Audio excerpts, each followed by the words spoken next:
Australians make me so wild I can barely talk. Be a sport and put another shrimp on the Barbie. Oh, that's a pisser. This is computer intelligence at its finest. That's awesome. Oh God, I hate to see it at its worst.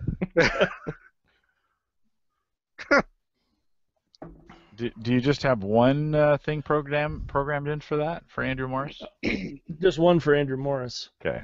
Okay, Ubi. Uh-oh. So you had to pre-stage that, right? Yes. Okay, Ubi. Do you like home gadget geeks? Jim Collison is wicked smart and kind of a hottie.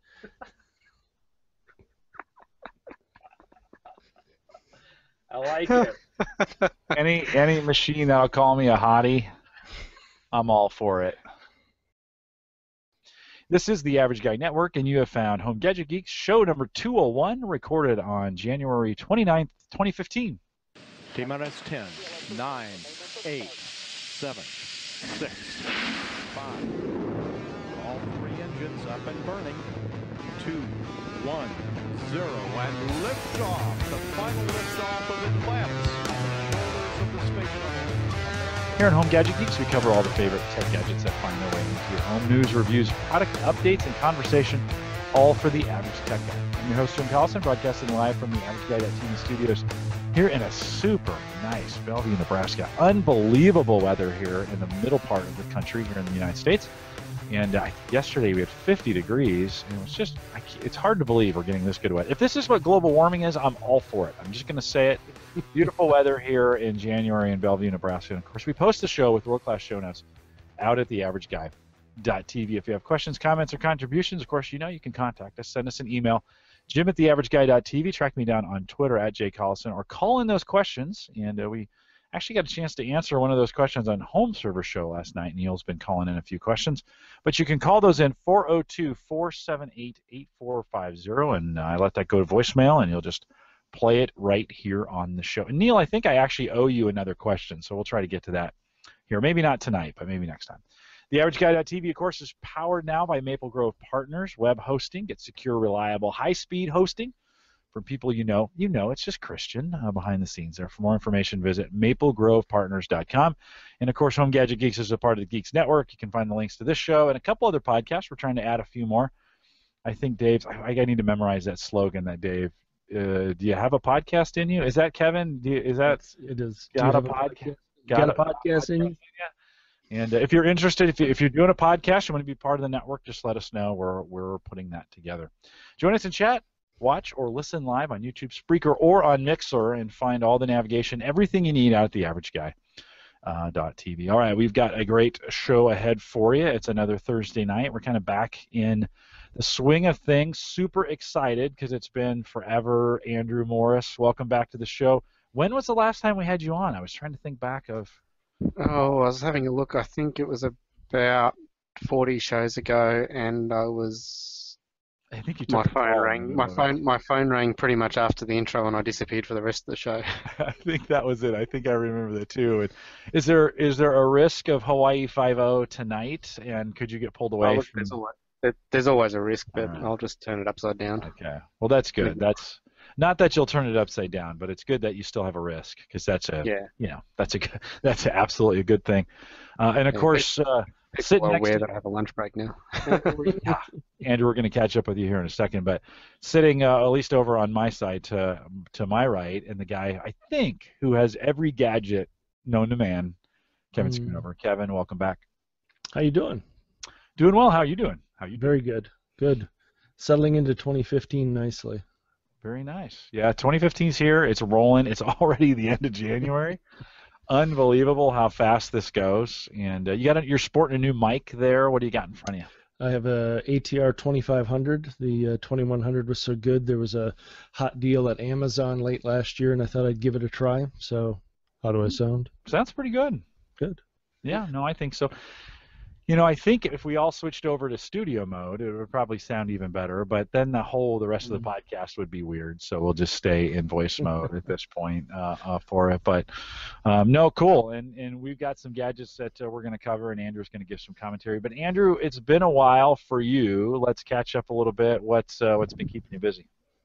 Pretty much what's been keeping us busy is two monsters that have recently turned 2 years old. So my wife's been working on the Cricket World Cup for 2015, which officially kicks off in 3 days. So that's probably one of the biggest cricket events in the world. So they're hosting various games for I think around 30 teams for the next 7 weeks. They're in the Melbourne area? So there's 7 venues in Australia and 7 venues in New Zealand. Okay. I think is the number. Might be 6 in New Zealand. But yeah, there's teams coming in from all over the world. Some of the big names and others that you would be surprised they have a cricket team. I think we're sending our big U.S. team there. I think that maybe the States have a team. The States got a cricket team. I don't think so. No, I don't think we even. I'm not even sure if you asked like the average teenager on the street what cricket was. Nah, I don't think they're going to know. Yeah, they just say baseball with a flat bat. So, like cricket, aren't that's the ones that make the noise at night, right? When you go outside, that like kind of cricket. Yeah. About this big. It's that mobile phone company for kids who can't afford decent stuff. So exactly. Cricket Wireless. Exactly, Cricket Wireless. Yeah. So that starts off here in a couple days. Yeah, starts on the 3rd. I think is the first game. Okay. Well, it's a big deal. Yeah. I know it's a big deal in that part of the world for sure. Yeah, absolutely. 3 years in the planning, and yeah, it's about to go crazy. No, I think I see her for about 6 days in February, and then she's based out of Melbourne for March. So yeah, be interesting. Interesting times. Got the in-laws visiting for a month. Oh, they're there to help with the kids. Yeah, they arrive on Wednesday. That's good. Good. Any new tech in your life that you've added? You just haven't had a lot of time, but anything? Any gadgets? Probably the newest gadget we've added recently, which wasn't really that recently, was a Fitbit. The so Flex. Which one? Fitbit Flex. Yep. And how did you get that Christmas time, or when did you pick that up? I picked it up for Michelle for Mother's Day, I think. Oh. It was. Is that a good call? I canvassed for opinions as to what she wanted. Okay. And she said, I want a Fitbit, so she got a Fitbit. Oh, man. Yeah, tell me about it, right? Okay, I hate to one-up you, Andrew, in that kind of category, but I'm 50, and Ubi's going to comment as well. I'm a little calendar challenged as of late. That seems pretty well. Well, Ubi thinks it seems pretty well. My wife's birthday is January 9th. I never forget her birthday, but I kind of scheduled a doctor's appointment the same day. So my wife's big treat for her 50th birthday was taking me to a colonoscopy. So it's, yowza. She was not. I guess it's better than booking her in for a colonoscopy. Maybe I should start a men's etiquette podcast for this group. Don't buy fitness gear for your wife for Mother's Day. Don't take her to the colonoscopy. Yeah, well, we're no better at Christmas time. We just kind of agreed. We were doing a lot of different stuff, and we're like, let's just not do the Christmas presents for each other this year. Let's put that money in somewhere else. Well, that's not really what that means. So it never happens that way anyway. What that really means is you don't do it, I don't do it, or no, she doesn't have to do anything, but I probably should have done something. So it's so we could all use a little help on that. So did you get one for yourself, Andrew? No, I sort of held off. I at that stage they only were sort of intimating that they were going to release the Charge and the Charge HR. So I was sort of held off. Because I'm a bit more geeky, so I just want to know a bit more about what my body's doing. Yeah, the guys here have not been real happy, especially when Mike Howard out there. We all got an email that they were ready. here in the U.S. Okay, you can buy them. So we went all out to buy them, and then they're like, oh, it'll be 6 weeks. And you're like, yeah, I think it's the wait a same out minute. here too. Yeah, okay. Yeah. Like, wait a minute. He said they were ready. And they... You're ready for pre-order. Yeah, exactly. Ready for pre. Yeah, and you can wait 6 weeks. I'm not sure anybody really wanted to wait 6 weeks. I've been going back and forth on those, and it's kind of like, I love the fact that the heart rate monitor on it that's not the chest bound one. I could never wear that. Mm-hmm. And so I like the fact that we've got ultraviolet or whatever they're using, some kind of light, right? They're using it's some sort of LED, yeah. To measure heart rate, which is cool. Man, I started.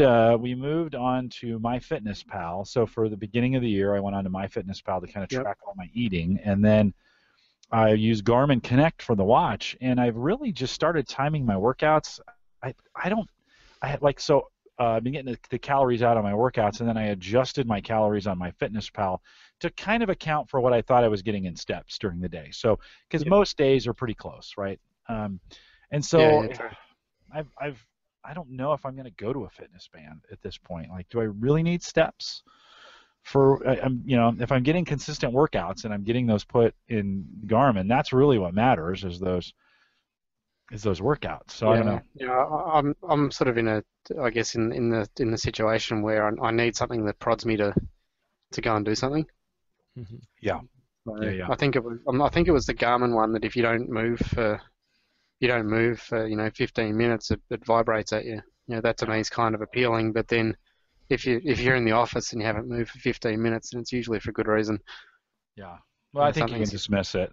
What I like about the new ones is they a little better battery life, and I think it's more of that e-ink kind of interface in there. And certainly the 220 watch that I have from Garmin e-ink on for the time. And so if you're not using the GPS, I can get 20, 30 days out of the battery on this thing, which is great.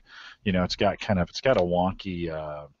It's got a super wonky charger when you think about, the watch going in there. So that's about as proprietary as it gets. You're not finding anything more proprietary than that. But it's been a great little watch. You can't leave it at home and get a couple of little clips and charge it off a USB cable. You're not finding that at Radio Shack. You're not going out of town. So good news is so it will last a while, and I still get about 5 or 6 days even with a daily GPS usage. I have thought about just going with the Garmin Vivo Sport, which is that one that you get alerts, you get email alerts and stuff on the watch, but its profile is really thin and small. Unlike the Microsoft Band, which has that big, thick profile. Kevin, what are you using at this point, or are you?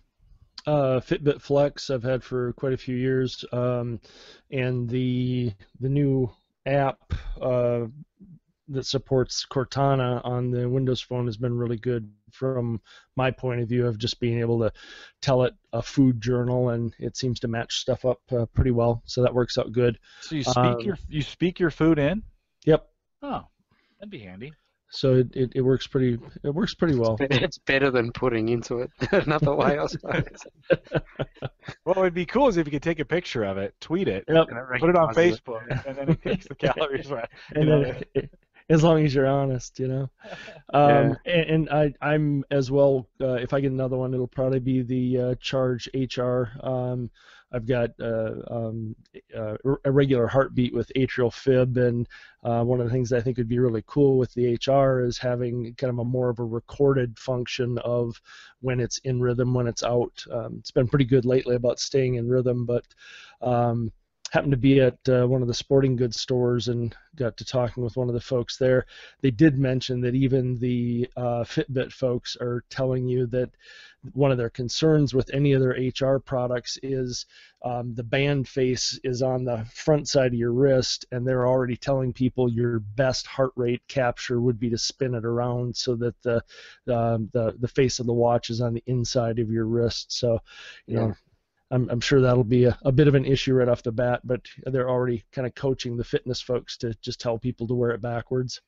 Well, when you go to the hospital and the nurse takes or the doctor takes your heart rate, they don't take it from up here. Yep, that's right. They always come up here, and so that kind of makes sense, doesn't it? But then I guess it asked, it begs the question. There's got to be something in it too. Like one of the guys at work's just picked up a, what is it, the Samsung Gear S, which has got the heart rate monitor in it, and we matched that against a like a normal cuff blood pressure monitor, and it was pretty much spot on. Oh, yeah, well, that's good to know. And now, just the Samsung, are you saying, or are you saying like they're all pretty? I mean, are you making the assumption? The Samsung was spot on. Samsung's pretty accurate. Yeah, I think the tech's all consistent, wouldn't you? No, go ahead, Andrew. I was going to say, you'd think the tech is fairly consistent between the manufacturers. I mean, what can change? You're pulsing a blood flow with an LED. I don't know. Yeah. Well, one would hope. I guess that's one thing I haven't gone out and read any of the reviews to see the accuracy of the heart rate. Kevin, you've got a little bit of a heart thing going on, and so you're being pretty cautious about that. Are they good enough to give you some indication if to act upon something? I'm assuming that's why you would have one, right? Yeah, no, they're pretty good that way. The one that I've noticed, I've had a couple of different home blood pressure cuffs, and the last one I've got was I think the brand is Amaron. I'll see if I can find it and put it in the show notes. That one is not only is really accurate. I've taken it to the doctor and compared it to a standard manual cuff, and the blood pressure readings it gives are very accurate. Plus, it has a sensor that measures heart rate, and it'll tell me if my heart rate's irregular.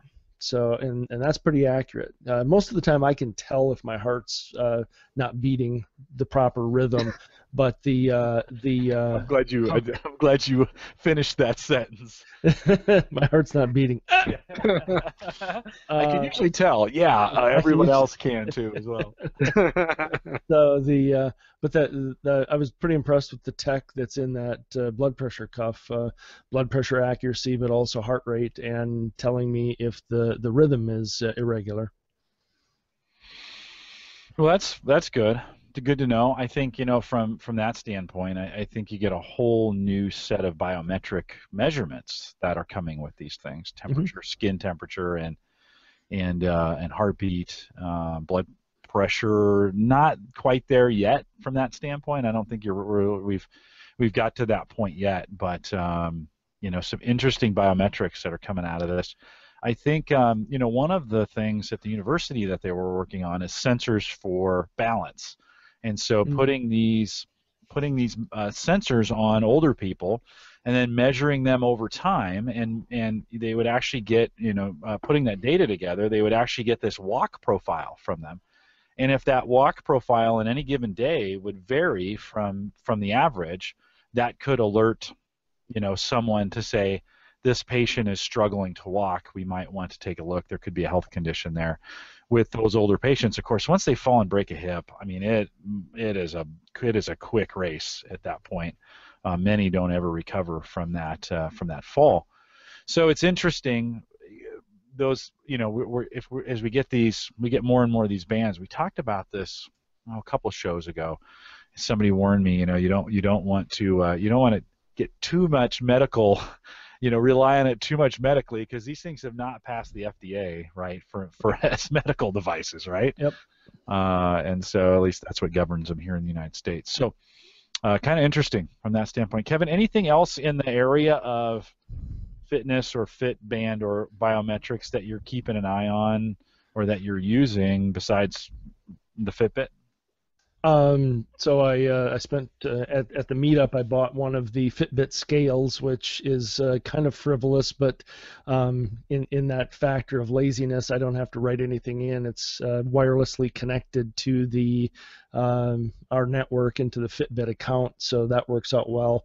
The other thing with this blood pressure monitor, some of the Fitbit stuff, I really like Microsoft Health Vault as an app, and Health Vault can link into, so the Allina Clinic system I go to has something called My Chart, and they're just getting to the point now where I can pass blood pressure measurements or other measurements from Microsoft Health Vault into my chart. So it's kind of building this better flow of information between me and my doctor. Oh, good. Well, that's good that you can take that information, get some feedback in it. It really gives the doctor some good data, right? Otherwise, I went to a physical and he was like, "Well, you're old enough. We should get an EKG on you." And so they, take your shirt off and they stick all these, diodes to or whatever they are, and start taking, measurements for about 20 minutes. How cool is it now that they can get those pretty consistently? So Andrew, with the Fitbit HR, I think that's the one you're leaning towards at this point. You think that's where you're going to go? Yeah, Surge HR. I don't think I need the Charge HR. I don't think I need the GPS, which is the Surge. Right. I don't think it's the sort of thing I'll use often enough. Okay. Plus, it's another $150, so it's a fair bit of coin to drop on a watch. Yeah, no, for sure. When I got my running watch, I've said this before. When I got my running watch at $250, I'm wearing that thing every day. I don't care if I'm running or not. It's my watch, and I hadn't worn a watch for years. And but it's amazing how much the tech's come down in price. I mean, I look at my Polar 401, and that cost me $600 when I bought that. Mm-hmm. And that's the one with the chest strap and everything. So I guess, that's now a 15-year-old unit. It's had the battery replaced in it twice. I'm on the third band. Mm-hmm. But, equally so, it still works. Right. The worst that's happened to us is cracked a button. Wow. Which they replace. Yeah. $15. That's right. Good. Well, Tony tells me electrodes, not diodes. Electrodes. Oh, I'm not a doctor. Electrodes. I'm not a doctor.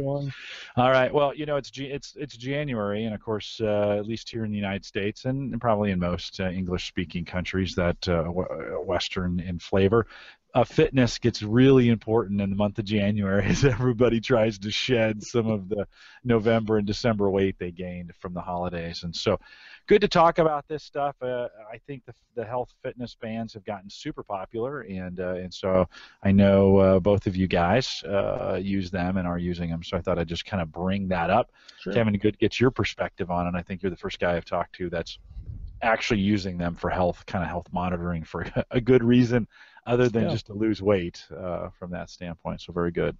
Very cool. Absolutely. If I could throw in just one last thing. Tony was asking about out in the chat. I do have sleep apnea, so I use a CPAP machine. It's a constant air pressure machine. When you talk about connective, I just got a new one recently, and a really neat little unit. It's got the humidity built into it. And when I was plugging it in, I noticed a little bar graph popped up on it. And I thought, it must be a wireless connection. It wasn't a wireless connection. It's a 3G modem, and they use 3G so that it can connect pretty much anywhere. And these medical devices are fairly expensive. You can give your authorization to allow your health insurance company to basically gather data to show that you're actually using the thing.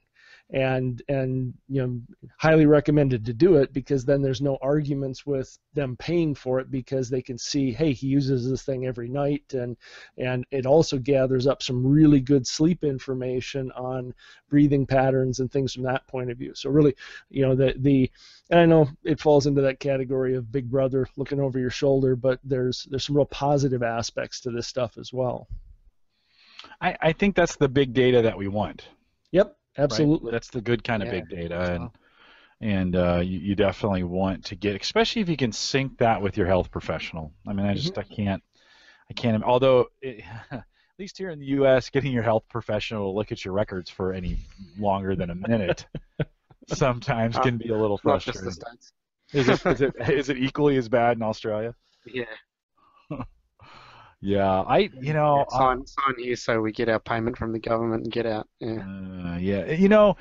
a lot of debate. For a long time we had to debate the U.S. version of healthcare, which is basically private, and the Canadian version, which is basically federally funded, or what do they call that? What's the term? Single payer. Yeah, no, there's a term they use. It's just escaping me now, but somebody in the chat will tell me what that is. So, A federalized healthcare, but that's not what they call it anyways. You don't pay much for it. And no matter what, they both have their problems, and it seems like everybody complains about them, you know. And so it's just one of those things. It's just really hard to get. My problem is about 5 years ago, I got regular physicals for the longest time, and was really good about that. And I can say this because this is a show that's 99% guys. It's 99% guys who are between 35 and 55. Guys, we should be getting physicals, right? You should be doing that. If you have not done that, you should. And I've skipped now about 5 years, and I'm kind of scared because it's like, oh man, it's like if you skip the dentist for a while, you're like, oh, I know it's going to be a root canal, or I know, right? You know it's coming. Oh yeah. You know it's coming. Social health, yeah, there we go. Yep. Socialized healthcare. And so it's just one of those things, and there's no excuse. In my case, my employer pays 100% up to like $800 of my physical, and it's really hard to spend $800 on a physical, even here in our super expensive luxury healthcare system that we have here in the United States. It's kind of hard to spend $800 on a physical. So. Mm-hmm. I got to get in there and get that done. It's just one of those things. I'm just kind of scared. You know, you go in. It seems like you're healthy until you get one of those, and then all of a sudden they find something and it goes downhill. I think I'd just rather be ignorant and happy than maybe know what's wrong with me. So it's. You just don't want the prostate examination, Jim. No, maybe not. All right, let's move on. Let's talk. Yeah. Sorry, I took it there. Andrew, What's that? Good to have you back. Oh, I don't know how we've done this without you for the last. Hey, let me say this while I'm thinking about it. We just celebrated the 4-year anniversary of us kicking this thing off. I think. Let's see. I always forget. You weren't on the first one, but you came right. You came in 5 or 6, I think. Yeah, you came in pretty early. About this time 4 years ago, I think, is when we brought you in, and so it was fun. Christian came on that show on the 200th show, as well as the one right after the 4-year anniversary. And then I realized, I've been podcasting with Dave McCabe for about 5 years, so almost 6. In that, I think it'll be 6 in August. Yeah, and it's like, wow, we've been doing this for a while. It's let me just be honest, hanging out with the two of you guys, and I think, and all the hosts we've had, I think about all the guys we've had on the program, and gals, that we've. Is that Kevin? Yep. That's all right. That's all right. Just mute your mic. So with all the shows that we've done, I just have really appreciated you guys making the effort. And Andrew, it's good to have you back. 201. Maybe we can start fresh. I know you're busy, so we're not going to get you back all that. But thanks for helping us get this thing launched and for hanging around for the first 100 or so. And then the kids, we know the kids, You're welcome to them anytime you want them. Kids can crush a podcast faster than anything that I know. So. All right, let's talk a little bit about Ubi, because we talked about this last night, Home Service Show. Kevin, I don't want to spend a ton of time on this because we goofed around with it last night, but you've got one. You've been working with it. Yep. I ordered my Amazon Echo, so hopefully we have that here coming in the next, 3 years maybe, I think is what they're probably. Talk about what kind of weird tech world has it become where you can sell things 6 months in advance that no one's ever seen before? And people buy them. I can remember as a kid when we used to order cars. You'd go to the car dealership and you'd be able to pick out the features and the things you'd want, and they'd tell you how long it was going to take to get you your new car. And we don't do that anymore. But now electronics, we order them like we used to order cars. Pre-order now. I know it's just crazy. It's insane. But so for those who don't know, if you want to go over homeservershow.com, and I think 276 is what we did it last night. Dave wired up his Ubi. So Ubi's like an Echo. It's really a voice-activated search engine, right? That's really what it is. It's a Cortana. It's a Siri. It's a right. I mean, it's that kind of device. It's got a little more control to it built in. If I can get that up in the camera to see it, but it's the same kind of thing of voice recognition, voice actuation, And I guess what I've been working on lately with mine is some of the lesson functions of it. Maybe I can flip my screen over here. So while you're doing that, Kevin, let me say, so last night home service show, we just kind of goofed around with it. So like I said, so what we did is we hooked up a pair of headphones to it and a microphone, and we treated it like a guest on the show. And so we were in the very beginning of the show. So if you want to go back and listen to it, we'd say, okay, Ubi, and then Ubi would go, boom, boom, do its thing. And then we were asking it questions, and actually did pretty well for some of the questions we were asking it. How many pints are in a quart? She got a little snooty with me, actually, when I asked how many pints were in a quart. So she told me, and then she said, here are some other interesting things about measurements, and she told me all these various kind of measurements kind of thing. She's a little snarky. So really the female Sheldon Cooper. Yes. In a box. It kind of is. Yeah, actually it kind of is. Very, very smart. But not smart in some ways. Kevin, you're spending some time automating this. Let me kick over to your screen here so we can see. So what? So one of the. Can you share the screen that only has the Ubi stuff, because we have both, and people won't be able to see that. So pop that over if you can reshare that and just share the one side that has that, because that's two. You're showing both your screens, right? Yeah, I'm showing too much. So let me see if you can. Let me try. Oh, there's me. Hi. Oh. Hey, how you doing, buddy? I missed my opportunity. Give that a shot there. So, I was fairly impressed with Ubi's response for some of the simple things. I still think we're a long ways away from it being great, but it integrates with all these if this then that recipes that you can put together, and you can kind of teach it. If you go back, in the pre-show we did, I'll probably have put it in I think I'm going to take what you did in the pre-show and put it up front. So if you're listening to the recorded version, you've probably heard it already. But Kevin, you actually took some you took some text and had Ubi speak it based on a query you gave it, right? Absolutely. So can you see just the? Say that again. Can you? I like what she said about Australians. Yeah. For sure. We'll have to have that repeated. Kevin, remind me. We'll have it repeated again because we laughed over it, and I want to get the whole. I want to get the whole thing there. So yeah, we can see your screen. Okay, so what you're seeing is Evernote should probably say all notes there.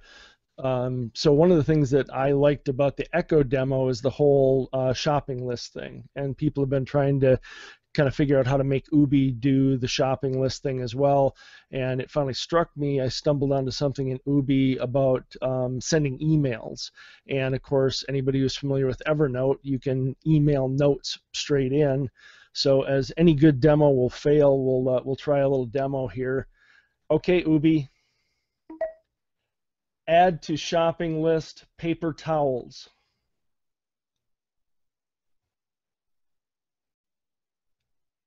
And she usually says. Master. Okay. And what was the confirmation there? Done master. Okay, Ubi. Add to grocery list apples, bananas, and oranges. Roger that. So then if we go over here and hit sync, hopefully there's our two messages. And the nice part I was able to find out is at first there's just an email function in Ubi, but I was actually able to go in and also change the subject line so that these drop right into the proper notebook. So if I go to notebooks, the add grocery one drops it right into my grocery folder.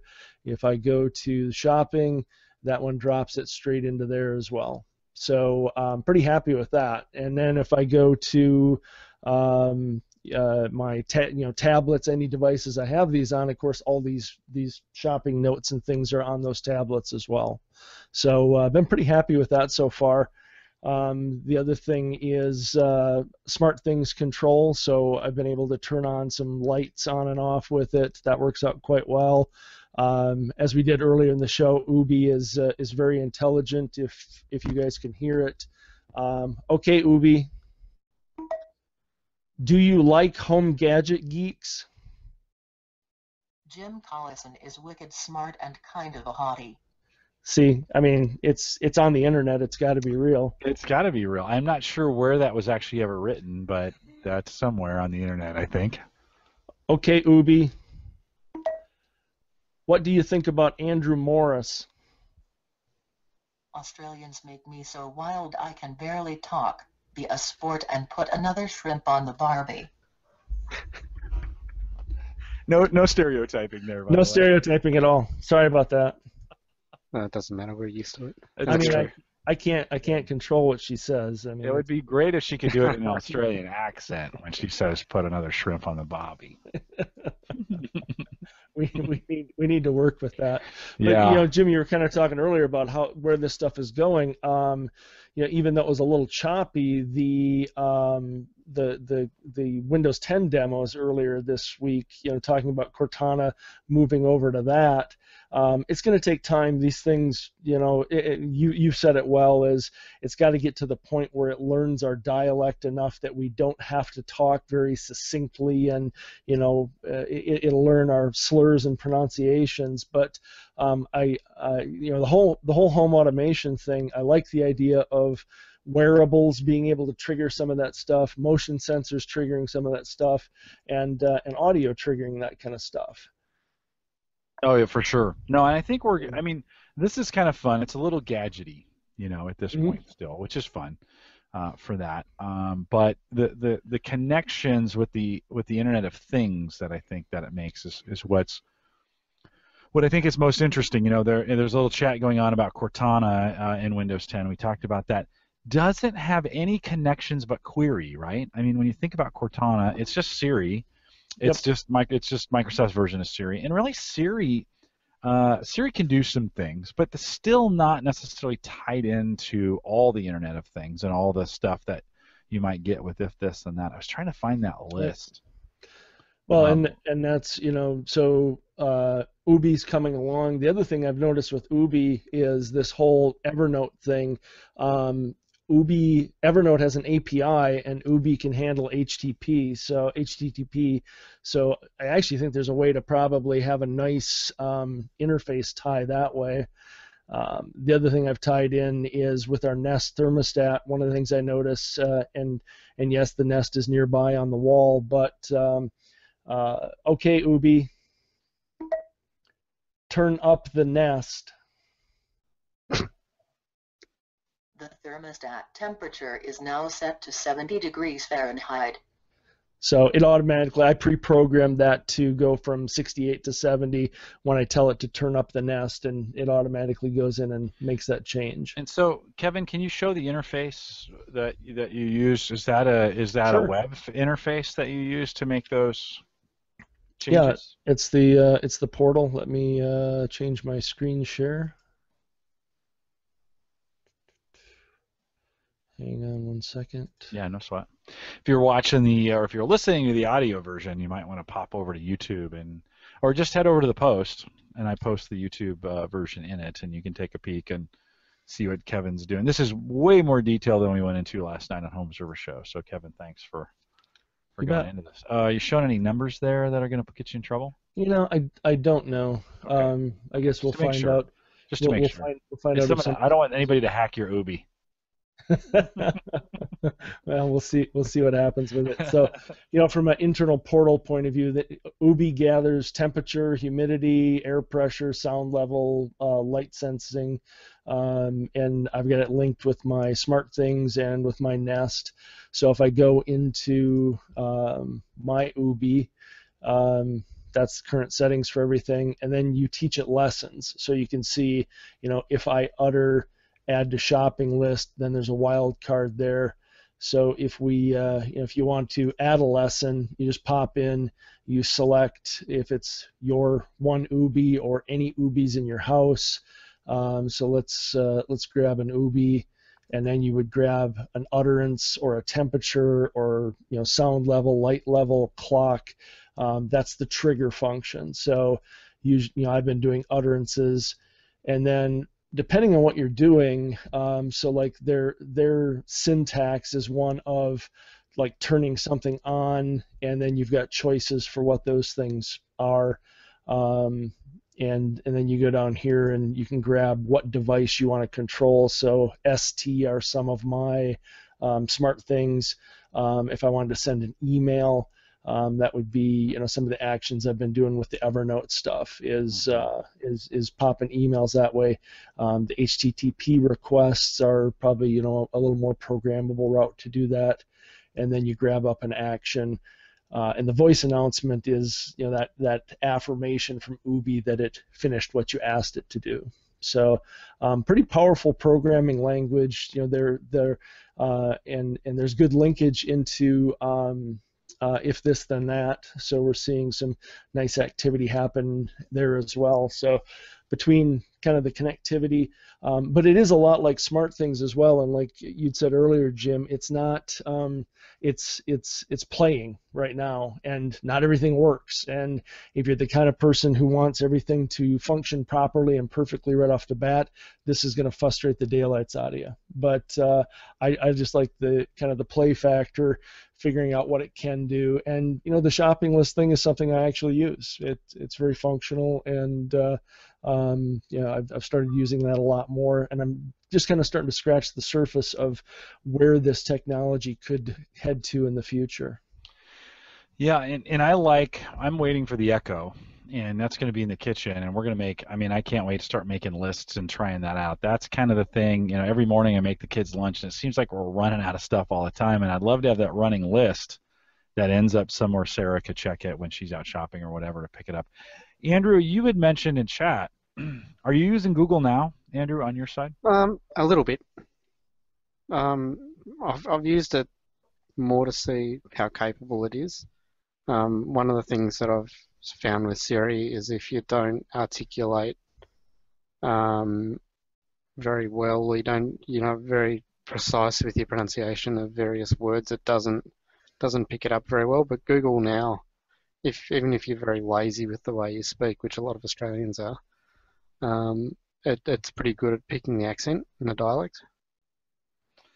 Yeah, and I think because it has your data. See, this is the thing, Kevin. Ubi doesn't have your data, right? For the most part. Now, Right. is there? No. It doesn't. It's a missing component. I think Tony is saying this in chat too, that Google's so more powerful on that end. Now, I think their interface just blows. It has no personality. Yeah. It doesn't talk back to you. Those kinds of things for the most part. But some of the cards that I get on Google now are dynamite, and you're like, I get that every morning, that card that pops up and says, hey, it's 23 minutes to work, and you might want to watch out for this kind of thing or whatever. Yep. And that's been really cool. Is there anything that you're using it for, or anything on Google now that you particularly like, Andrew, as far as something you're relying on, or you just kind of messing? For me, I use it mostly for the weather in the morning, so I know when I get the kids out of bed what to put them in. Because I get them up and dress them, and Come on, you guys wear shorts every day of the week. well, I do, but You live in Melbourne, Australia, man. It's nice 24/7, 365, right? 68 degrees here today for the American audience, 20 Yes. degrees for the Aussies. Yeah. Well, hey, actually here in Omaha, it wasn't too bad today. I think it got into the 40s, which isn't bad for January. But Yeah.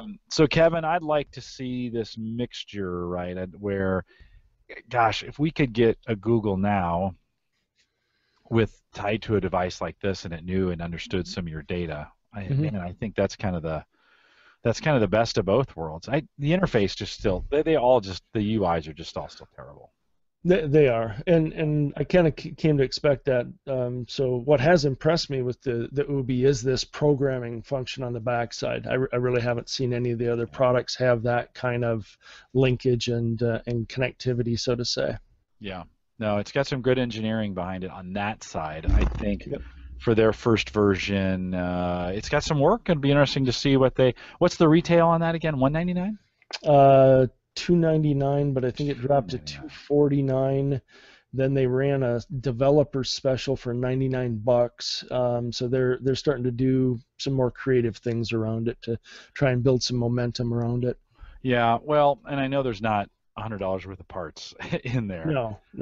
But they got to fund their development, so it's absolutely. That's kind of how that is working, going on. We talked about we're talking about iPhones and Android phones in the chat as well, And I have said a couple times on Home Server Show, I think, I've been an Android guy. I've used Google Now, but man, I am taking a hard look at the iPhone, and my family about came unglued when I said that. I couldn't believe it. They're like, "What?" Even some folks at work, when I said I'm considering the iPhone, had said, and part of the reason why, in some ways, Mike Howard's going to divorce me, by the way, because I'm buying an iPhone, but I need something that just works for some of that stuff, and I'm not geeking out on my phone as much as especially as much as I'm traveling and such. And so, I don't know. Good decision, bad. I don't know. We're gonna give me a chance to try Siri out and do some other stuff. I haven't had an Apple device in quite a while, so it'll be interesting to make a jump to that. I'm gonna hold on to my phone as a backup anyway, so it's not like it's going away. It just won't necessarily. The other thing is my Android, man, it has just been eating batteries like there's no tomorrow. Sometimes it heats up the temperature of the sun, in this spot right here, just for no reason. Just no reason. Burns a hole in my pocket, whatever. So I've been really frustrated with Android, so one of the that's actually a really common complaint with the Samsungs, and a lot of people have isolated it down to the Facebook app. Oh yeah, that pulls a tongue. Maybe, yeah, but I do a lot of Facebook on my phone. Yeah, yeah, I'm in the same boat. I mean, I've got the S4 as well, the LTE version, and I don't have that issue with it. Mine really only runs hot and has rubbish battery life when it's using the GPS modem. Mm-hmm. Yeah, Drashna says that's because I have a Samsung. There's quite a bit of truth to that. I think if I went with the LG G3 or if I went with the Nexus line, the I Nexus probably would. 6 is so expensive. Yeah, well, aside from expense, when we talk about quality, I would probably be more satisfied with that. You know what? I'm kind of as a gadget guy, right? And I know I'm a Microsoft guy, and I got a Microsoft Surface. I'm good with that. I'm all in. I've drank the Kool-Aid over there at Microsoft. I got a Windows phone. I've got an Android phone. I'd kind of like an iPhone to mess with, right? I don't think it'll kill me for one cycle to go on the iPhone 6, right? To truly be agnostic and talk about these things, you have to try a few of them. Yeah. And it's good to experiment. Yeah. So, and I'm a guy that keeps the phone, right? I keep it in a cycle, so I use it for the 18 months or 2 year, 20 months, whatever it is, then buy another phone and keep it as my backup, and so I still have it from that standpoint. So I have to ask, did anybody see the Hitchhiker's Guide to the Galaxy movie a few years ago? Oh yeah. And does this not look like the spaceship from the movie? It kind of does. Now what is that? This is the Homeboy camera. So with the home automation stuff, I was finding the cameras to be kind of a creepy idea. And I know it's a security kind of function, but I was never real thrilled with it. But I like the idea of these. It's a wireless product. The battery stays charged for a long period of time. Comes with a base and it's magnetic, so you could hook the base to a wall. When we went on vacation not too long ago, I basically sat this on the dining room table and pointed it at the patio door out back. And let me share the screen, and I can show you kind of how that goes.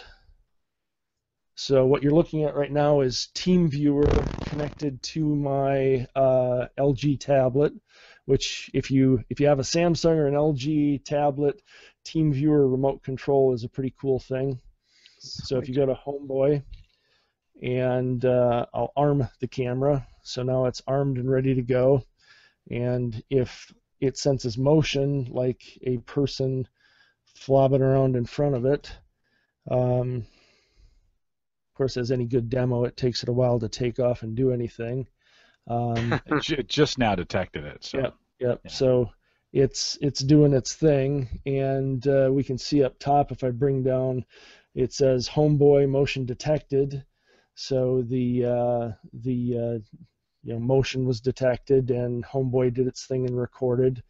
We can go back to the Homeboy app, and should be able to have it come around to some video there. So that's the first video that it shows up there. The other thing about Homeboy is it's this concept of inviting friends or neighbors, and you can give them different levels. So like if you wanted to, you could share this app with your next door neighbor, and they wouldn't be able to write it or view it, but they would get the trigger. They would know that some motion happened and caused the device to go off.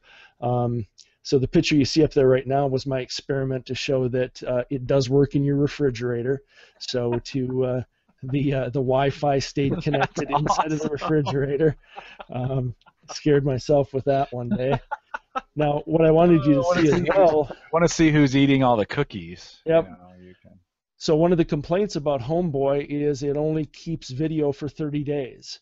And the videos are 30-second blasts. But if you look at the top notification on there, I set up a if this then that for moving my Homeboy video to Dropbox, and it automatically, when it records something, give it a few seconds, and it pops it up to Dropbox and keeps track of them there.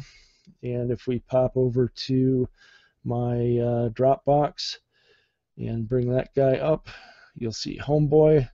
You'll see home and the top video in there from the 29th, or the last video. What's the resolution on those, Kevin? I'm not sure what the camera resolution is. I'd have to look it up and see. Files are pretty small, though, right? The files are small. Yeah. The camera shot is not great, but it's not bad. That was just me farting around with it. So. I was gonna say, was that from right now or a few minutes ago? This was from just a few minutes ago. Oh, very cool. And then I shut it down that way. So, but if this then that. Initially, I was kind of using it from just a glue type of thing to put things together. But I'm finding more and more uses for if this then that. And once again, shameless plug for TeamViewer. If you're not using TeamViewer, there are so many great functions. Especially this tablet thing is pretty amazing. Does it work? There's a version for the phone, right? For an Android phone as well. Though it doesn't do screenshots, I think. At least the last time I tried it. It's not like this. No, and what you have to do is you download two things. You download, and actually I can remote drive, so I can take my mouse and click on stuff. And the first thing you download is this quick support. And then you download the quick support app for your device. So if you go to the store, you'll see quick support, and then you'll see quick support for Samsung, for LG, for a lot of the different Android products. So it's got some pretty neat functions there as well. I think I remember that when I did it on my phone. The two apps. And, yeah. Oh, cool. And so some pretty neat stuff. And if you can't, I'm just going to pop. What's the retail on that? Retail on the Homeboy is $149. Okay. That's for a camera. Yeah. Okay. And the charge, in normal use, people are saying the charge is hanging in there at up to 3 months on a charge. Now, the more video you record, obviously, it's going to drop off pretty rapidly, but I've been pretty impressed so far with its standby power or the standby hold for the maintaining. Yeah. Pretty cool. Yeah, good little. I have not gotten into the video stuff at all from our surveillance. I know that's run pretty rampant in our community. There's a lot of guys that do that, and I just have not. That is, on some of those things, I'm just kind of late to the party. Well, and I think, like I said, the thing that kind of held me off with it was this idea of mounting cameras and running wire to them, or power over Ethernet, or some type of connectivity. But what I like about this Homeboy is, I could see myself having 3 of them because I have 3 doors coming in the house. We go on vacation, I set one pointing at each door. Or, a friend of ours had a dog that wasn't feeling well, and they kind of shut it in the laundry room area, And this would be an easy way to keep an eye on the pet without having to hard mount a camera again, or the kids are playing in a certain part of the house or out back. So I like this aspect of being able to pick it up and move it and take it to a different place and not having to do any mounting or wiring or any function from that point of view. Yeah, well, we kind of needed Wi-Fi to get better for that. Yep. For that to happen, right? And I think we're finally to that point where Wi-Fi is fairly good. I mean, it still doesn't. I do a lot of video, and you still don't want to ever do video across Wi-Fi. I mean, right. You can if you want. You can watch it just fine, especially when you are using services that buffer it. So that's not what I'm saying. When you're creating video, like we're doing tonight, when you're creating this, and it doesn't necessarily have a chance to buffer, man, on Wi-Fi, this is just a miserable experience, and I come across it all the time. So really great to have it hardwired, but for these kinds of things, 30 seconds of video, it's low resolution. That stuff can move pretty fast across Wi-Fi without any issues. Yep, absolutely. Yeah, cool stuff. Hey, I want to wrap this up with this discussion, and Kevin, I know I said we're going to avoid home server topics, so we're not going to talk about it in a sense of storage. But I am a little interested in, I am interested because from a gadget's perspective, our PCs all run on hard drives. Yep. And there's been some debate, right? Dave brought this up last night about 3 terabyte drives, 4 terabyte drives, and their failure rates. It seems like 3 are failing more frequently than 4s. And so if you're at this point in the game, which makes me a little sad, and I guess this is on Seagates that this is the case. I just bought 2 brand new Western Digital 3 terabyte Reds because they're in the sweet spot. But when you're our best guy for deals, and so what are you seeing in the space right now? I don't know if I necessarily want to argue about what's good and what's bad because we'll have this fight in the chat room about that. But what are you seeing out there? What are the general trends among hard drives? What are you seeing? Just I know it's anecdotal. You don't do it scientifically, but what are you seeing out there? Well, so and because I can't resist, I have to address the quality thing a little bit. The one thing that I stand by on the disk drive business is I have friends that work at Toshiba. I have a very good friend that works at Western Digital, and I have a friend that works at Seagate. And the thing you will notice is those guys never throw rocks at each other because they all know it could be them next. And they all have a case where you might say, you run into my friend Bob at Western Digital and ask him about a drive. Certain drive families, he's just gonna look at you and go, yeah, we really screwed up on that one, or so. Every one of these guys will have issues or problems, and the thing I always point out to people is just because you had a bad experience with a drive doesn't mean that manufacturer makes all bad drives. That it could be a factory issue, it could be a design issue. But back to your question on drives, we seem to have this centralizing point of, it's capacity versus cost per capacity, but there's always this thing of drives around $100. So 2 terabyte drives got down to 99, 120. Then 3 terabyte drives got down there. Now 4 terabyte drives are creeping down into that range. So just in my head, I kind of have this $99 thing as the sweet spot for a mainstay running drive flavor. And then you see some anomalies from time to time. Once again, probably not as good a price curve when you consider that you can if you watch closely, you can find a 4 terabyte drive for 120, 129.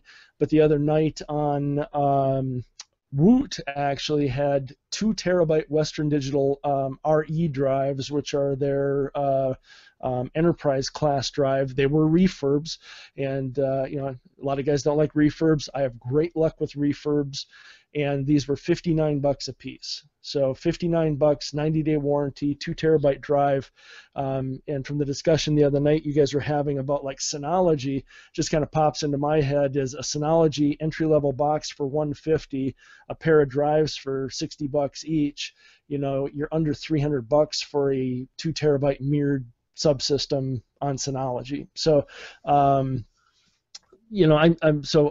waiting now. I think you're going to see 4 terabyte drives drop into pretty consistently that 120 kind of range. I'm not sure how quickly we're going to keep ramping down to that, though, because my friends at the drive companies, one of the issues they're running into as drives get bigger, it takes them longer to test them. They're kind of getting ready for the next big breakthrough in testing.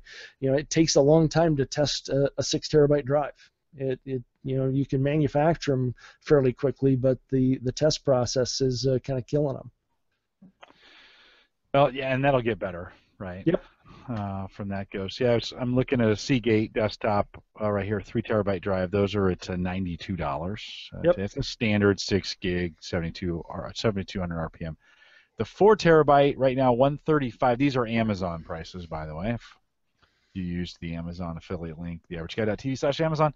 But got to say that. I'm obligated to say that. I have to say that. Supports the Average Guy Tech Scholarship Fund.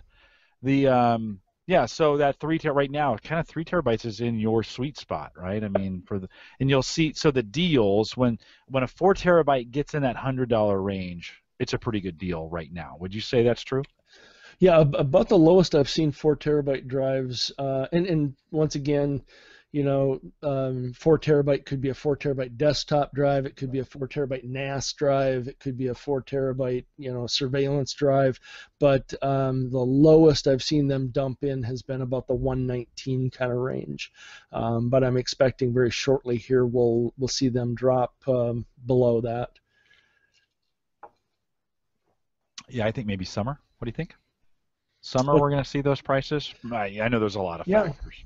No, I think we will, and the disk drive guys are, they've got a bit of a, I whenever I see like the clear out of the 2 terabyte drives for $60, that tells me their people are clearing things out to try and make way. They always like to clear out the old stuff before they drive down the price of the newer stuff. So, 3 terabytes. The other thing I look at, I don't know when they're going to hit price parity, but Toshiba introduced a 3 terabyte 2.5-inch drive. Now it's kind of thick. It's a 15 millimeter drive, so it's not going to fit in your laptop. But if they can get those down into the low 100s kind of range, that's where I start looking at kind of the form factor aspect of, if I can get 3 terabytes in a 2.5-inch drive, now all of a sudden I can get, 4 of those in a 5.25-inch bay, and have a nice little small RAID array out of that. So more development is happening around the 2.5-inch stuff. SanDisk has basically thrown down the gauntlet that they intend by 2016 or 2017 they'll have a 16 terabyte SSD. So I think we're on the verge of the SSD guys are pushing hard, the hard drive guys are pushing hard, and frankly, in some ways, you guys brought it up the other night, disk drives are growing faster than my data store is. Yeah. So, where I needed a big RAID array before, I'm hitting the point here where a couple of 6 terabyte drives could be a mirror and put all my stuff on it and be done with it. That's it. 2 drives and you're done. Yep. Right. Now we have an anomaly for the guys who are listening. For the guys who are in chat, we're all an anomaly. We all have way more data than the average person, right, for the most part. But even, listen, I create a lot of data with these podcasts, and they don't stack up to be that much after a while. I'm still under a terabyte for the real critical data that I have for the most part, or maybe right at it now. So, you're like, well, for $200, 2-3 terabyte drives, I'm in good shape. Yep. At this point. So it's one of those interesting things. Andrew, from a storage standpoint, it's been a long time since we've heard anything from you. A storage line. Are you doing anything along those lines anymore? Yeah, look, I'm running a version 1 home server just to back up my work laptop, because it's also got our personal photos on it. My work laptop, that is. At some point in time, I'm probably going to go down the path of a QNAP Pro 800 series. But what drives I put in at this stage, I really don't know. Okay. But by the time I stick 6 to 8 drives into something like that and buy the unit, I'm up for around about $2,000 to $2,500. So, it's a fair outlay, and I just can't justify it at the moment. I think the other discussion around disk sizing is, I think the disk sizing is coming up as a result of the enterprise. I don't think it's coming up as a result of the home user and the enthusiast or high-end home user. Yep, I mean, would agree. We just rolled in 2 6-petabyte SANs for a client a couple of weeks ago. I mean, and they're saying that that's going to be, probably 2 to 3 years worth of data consumption. Yeah, big data's driving a ton of that, and yeah. Well, and they're pushing it hard on the SSD side too, right? I mean, we see a lot of SSD SAN work going in, right? I mean, are you guys putting in those hybrids where it's SSD and spinner both? Probably. Those SANs, I think one of them had nearly half a what was it? It was a couple hundred terabytes of SSD. Just for the high availability and for performance on virtual machines. Yep. You connect the ESX environment with however many 100 VMs on it. More and more organizations are virtualizing Exchange and their Oracle databases and the like. You just can't afford to use spinning drives on a SAN because they're not fast enough. So you got to go SSD. We've pushed everything. We pushed everything SSD. It's just sits all in an SSD space.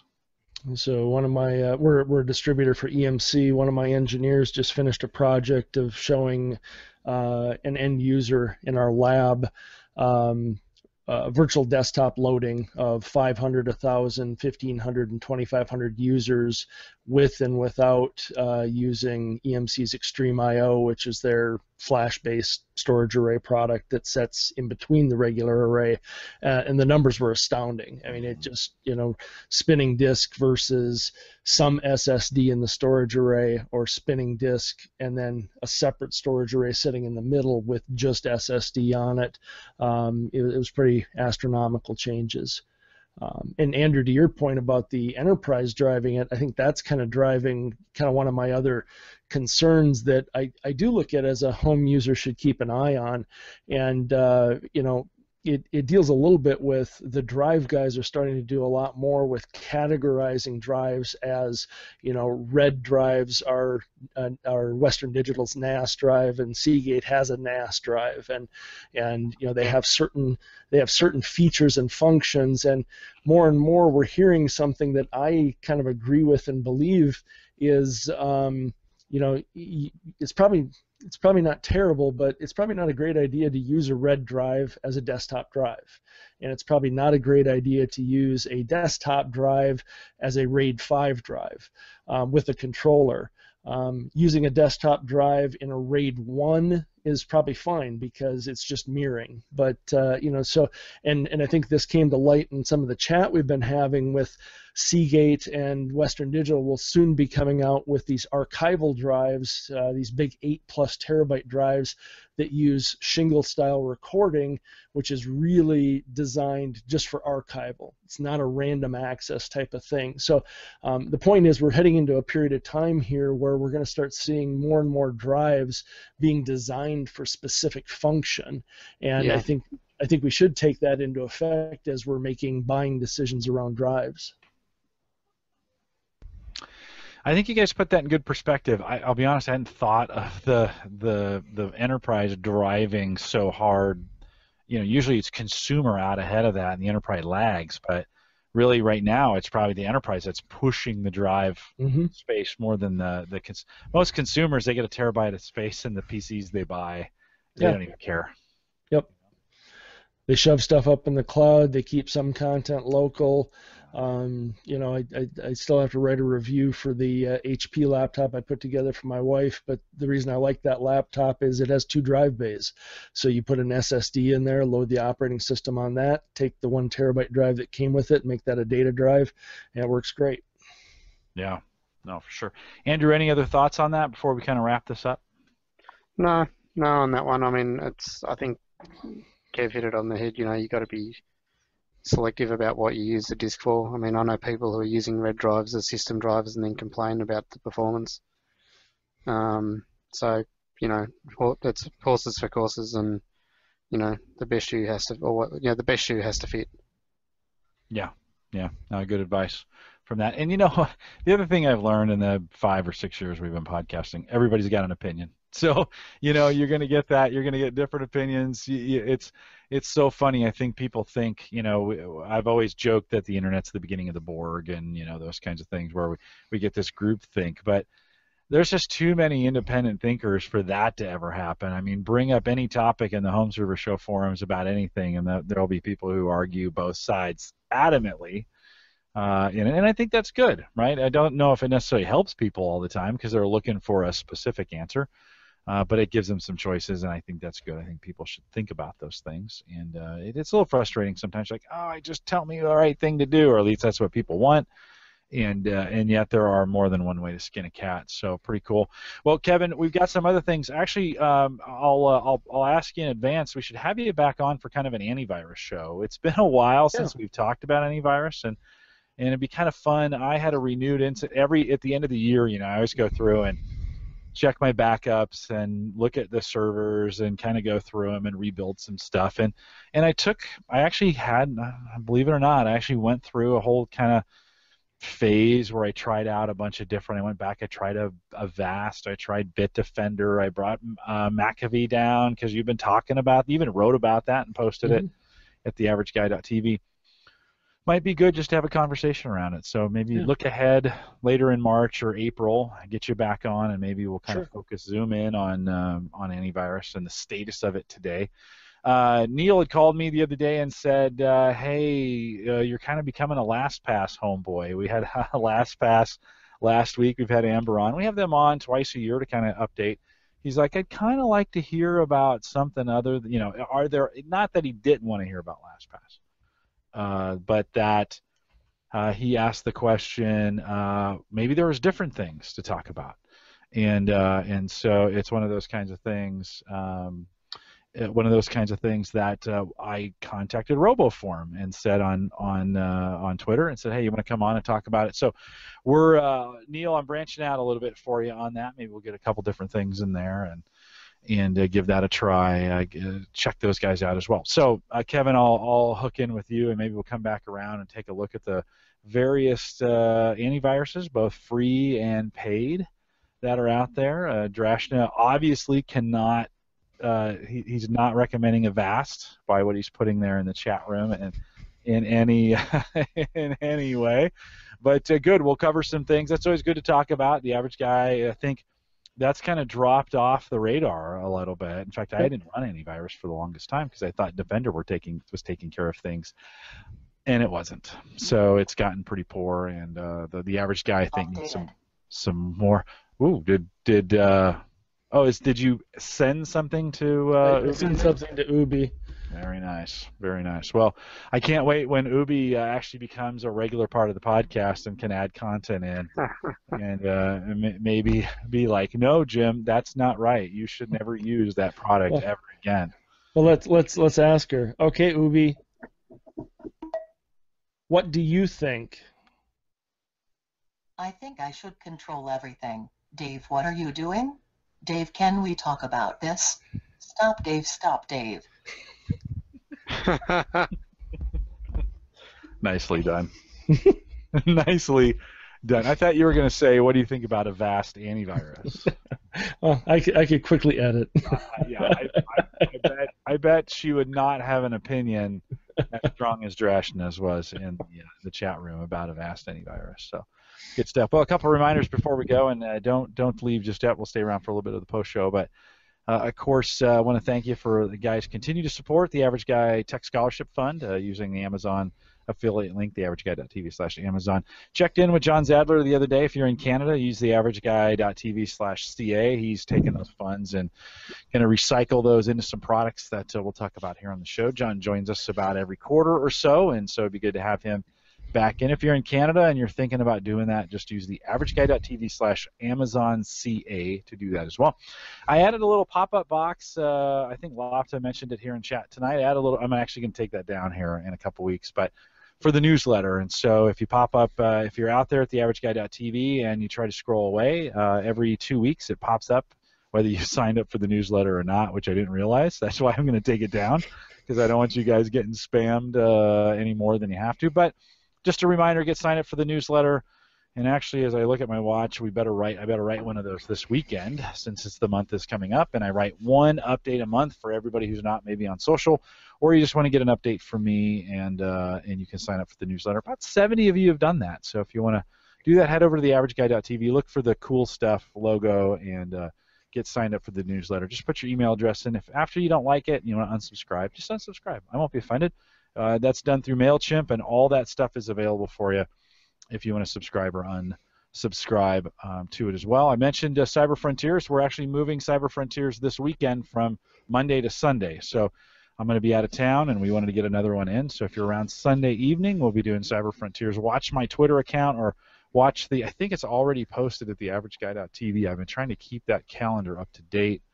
I don't even have my own site up. So take a look at the Google Calendar on the site if you want to know what's going on, and we're doing that at a different day and a different time, and we'll get that recorded. Christian's doing a great job over there of keeping things running as well. Let's see, what else do I need to cover? I think that's it. Andrew, great to have you back on the program. We'll try and ping you a little more often. I know life's kind of crazy for you. Maybe it's settling down a little bit. Yeah. Look, now they're getting older. It's sanity's finally kicking in. Yeah. How old are they now? 2 and a couple of months. 2 and 2 months. Goes super fast. Oh, yeah. Ken is saying that's Super Bowl. I didn't even realize we would be recording. I think it's during the Super Bowl too. That tells you how much those guys don't even know or care about the Super Bowl. This year it's a don't care. It really is, kind of. Unless you live in New England or Seattle, I don't think anybody really cares. I'm not, and I know some people. It's a big party day, and so at least here in the United States, Andrew, you don't give a rip about the Super Bowl, right? I used to care when we used to submit an advert for the Super Bowl every year, back in the EDS days, but HP don't have any involvement, so we don't hear much about it. Okay. Well, it's not really worth that much this year. It depends on who you root for. Sorry, don't write me emails. Not interested in reading those emails.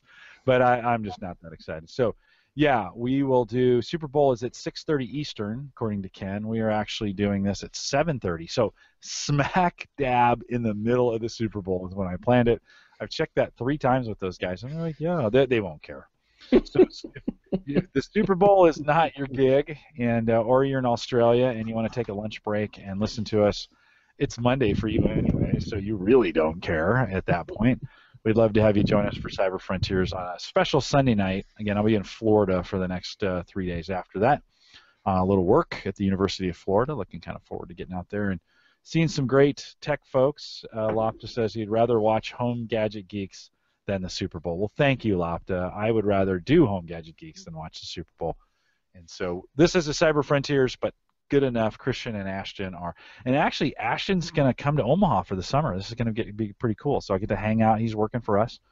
And I get a chance to hang out with Ashton. And I guess we would podcast from his dorm room there at University of Nebraska at Omaha. That ought to be interesting. Hadn't thought all the way through that. We are live every Thursday night, just about every Thursday night. February is going to be a little sketchy. I'll keep you posted on how things go with that. 8 p.m. Central, 9 Eastern, out at theaverageguy.tv/live. I think I'm back for next week, and we're starting to line up some. If you're interested, and I know, Kevin, you've actually hinted at me a couple times. You sent me some hints. We should interview this person. And sometimes I've gotten them, and sometimes I haven't. Keep that up. I always like to hear from that. If you can help me with that, if you can help me with the interview, maybe you know somebody we should be interviewing. And if you can help me make the connection, sometimes that's easy. For RoboCopy, I just tweeted them, and they're like, okay, let's connect. We're gonna come back and do one for Vigo, which it's show like 122, so that was 80 shows ago. Vigo is, of course, that telepresence robot, and they've made a lot of changes to it, as well as they have a partnership with Audi now, which they're doing some cool stuff. So been working on getting them on the show. If you've got somebody you'd like to have us on the show, we'd love to know about it. I'd love to know about it. We can get them hooked up and in. So we'll see you back here, I think, next Thursday. Good night, everybody.